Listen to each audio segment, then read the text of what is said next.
Ô Zé, vou até aproveitar que você tocou nesse assunto dos Correios, porque eles anunciaram o adiamento da divulgação do plano de reestruturação que estava previsto agora para ocorrer hoje. O André Anelli vai explicar por que houve esse adiamento. Fala aí, meu amigo.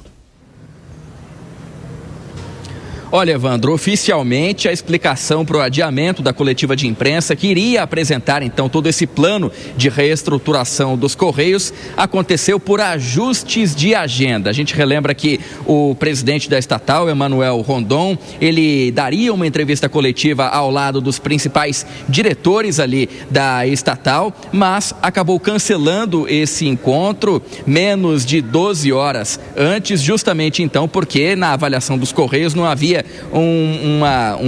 uma questão de agenda que permitisse que todos os executivos acabassem participando então daquele evento. Mas a gente apurou, agora há pouco eu consegui apurar, principalmente com a própria assessoria dos Correios, de forma não oficial, que esse plano de reestruturação, na verdade, ainda precisa de alguns detalhes. Então, ele não estaria totalmente concluído. A gente relembra que esse plano, ele começou a ser elaborado em setembro, depois então que vieram à tona todos aqueles prejuízos dos Correios, principalmente no ano de 2025, que já somam quase 6 bilhões de reais, e a partir de então houve início a um plano de reestruturação que envolve a venda de imóveis ociosos, aqueles imóveis que são da estatal, mas que não estão ocupados nesse momento, também a renegociação de dívidas judiciais, de questões que já foram transitadas em julgado e que os Correios precisam pagar. Algumas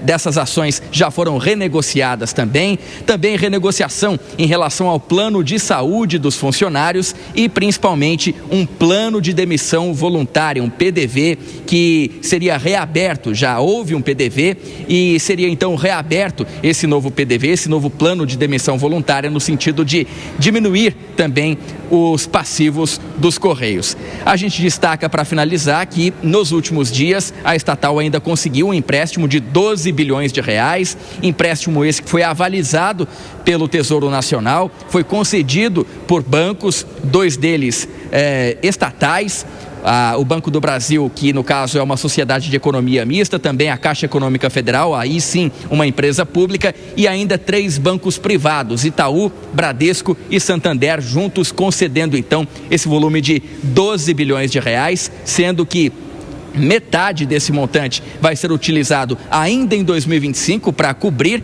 esse rombo de cerca de 6 bilhões de reais e o restante nos próximos anos. Dinheiro esse que tem prazo de pagamento de 15 anos, 3 anos de carência, a 115% do CDI. O CDI é o Certificado de Depósito Bancário, é uma espécie de parâmetro que as instituições financeiras usam no momento de concessão de crédito. É um crédito bem mais acessível do que os 120% de CDI que haviam sido oferecidos anteriormente e que não haviam sido aprovados pelo Tesouro Nacional, que é o avalista dessa operação. Portanto, os Correios ainda não apresentaram todo esse plano de recuperação, de reestruturação, que estava previsto para ser apresentado nesta segunda-feira, mas que agora fica para uma data futura ainda não divulgada. Evandro. Muito obrigado pelas informações, André Anelli. Um abraço para você. Bom, Zé Maria Trindade já estava comentando ali sobre Correios, mano, e esse plano de reestruturação que era tão esperado agora sofre um adiamento.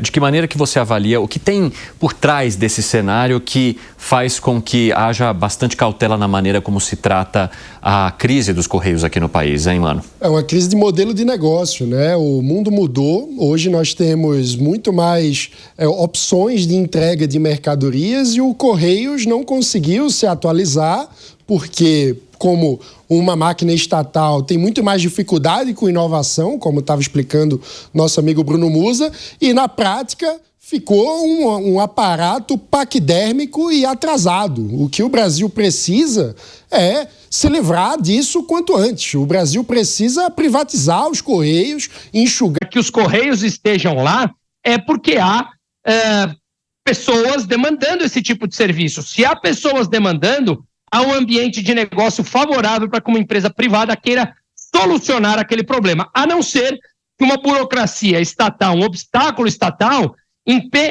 coloque muitas restrições, que aí se torna impossível você fazer aquele tipo de investimento.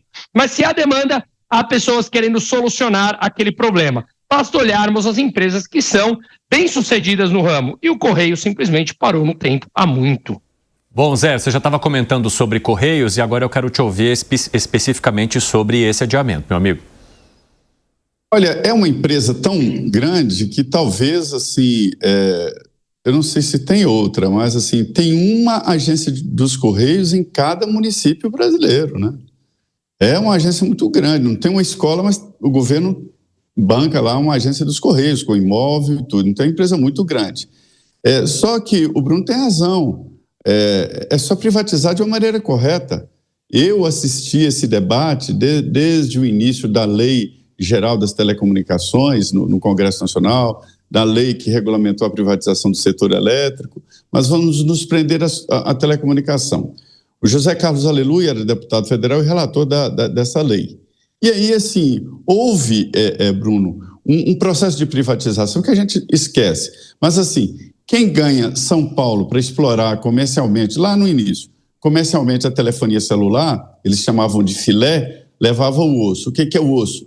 Umas cidades no interior que não tinha tanta demanda. Mas aí a empresa que ganhasse São Paulo era obrigada a operar aquelas cidades mesmo com prejuízo, porque não havia tanta demanda na época de telefonia celular. E assim foram feitas várias regiões e vários pacotes. E na privatização, ou seja, no leilão, dizia, você vai ganhar Belo Horizonte, mas vai ter que levar o Vale do Jequitinhonha, né? Então, é só o processo de privatização e de regulamentação e pronto. Quer dizer, se você comandar os Correios em Minas, você vai ter que atender Belo Horizonte, mas vai ter que atender também o Nordeste de Minas, o Norte de Minas, e assim por diante. É fácil fazer isso. Mas a grande dificuldade aí é porque o modelo de negócio está em falência. O modelo de negócios não comporta tantos funcionários, e o funcionário estatal tem vantagens, são seres especiais, falando de relação de trabalho, né? E fizeram um concurso público, e muita gente acha que depois que passa de um concurso público é um caminho sem volta para ir para uma espécie de céu aqui na Terra, que ninguém sabe exatamente como é que é isso. Mas, enfim, é muito difícil de administrar. Já 3 ex-presidentes dos Correios me disseram da dificuldade de operar a máquina, né? É muito grande e o modelo de negócio acabou. E está sofrendo a consequência da iniciativa privada, né? Hoje é muito simples essa transmissão, essa entrega em capitais. O que é preciso é preocupar com o interior, e é só fazer isso. Você vai operar os Correios, você será obrigado a atender também o interior e assim por diante. Exatamente. Agora, Mano, há uma expectativa aí do governo de conseguir fazer algum tipo de estruturação física, inclusive, de se aproveitar prédios que o governo já tem em vários locais para você acolher também a estrutura dos Correios e diminuir um pouco o custo que se tem com a manutenção desses espaços ocupados pelos Correios hoje em várias partes do país diante da crise financeira que ele enfrenta. Você acha que essa poderia ser uma solução viável num primeiro momento? Olha, Cine, na minha visão, qualquer solução que não passe pela privatização dos Correios é colocar band-aid numa ferida aberta. É claro que a questão dos imóveis pode ajudar a diminuir o rombo, mas essa questão até dos imóveis, eu diria que precisa ser pensada de forma mais ampla, porque há não apenas prédios dos Correios, mas do INSS, de diversas repartições públicas, muitas vezes até abandonados em capitais, em centros urbanos, gerando espaços de favelização, de abandono do centro. Então, todo esse espaço de lidar com o imobiliário do patrimônio público, a gente precisaria pensar isso com uma política mais estruturada que também pense como passar esses imóveis para a iniciativa privada para que a gente pare de condenar grandes parcelas das nossas cidades, especialmente das capitais, que ficam abandonadas porque o poder público não consegue mais lidar com a administração daqueles prédios que ficam muitas vezes abandonados.